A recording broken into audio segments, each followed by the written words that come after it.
Pues empecé porque el negocio era de mis padres.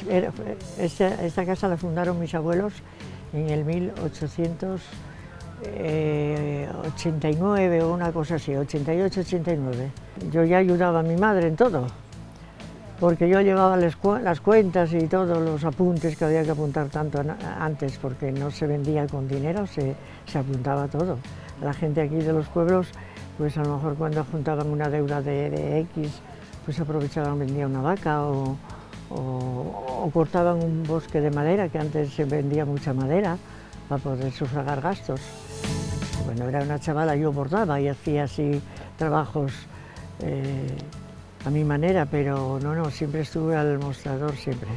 A nosotros lo que nos valió muchísimo fue traer el teléfono, que yo pagué línea de teléfono desde Infiesto aquí.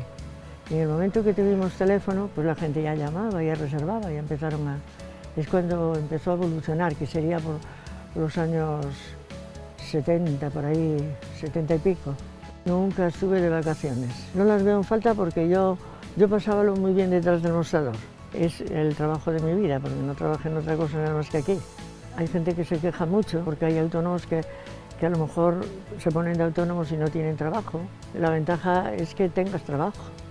Hombre, pues una alegría porque no esperaba por él y bueno, no sé todavía lo que voy a hacer y lo que va a ser, pero bueno, por lo menos voy a tener un día libre.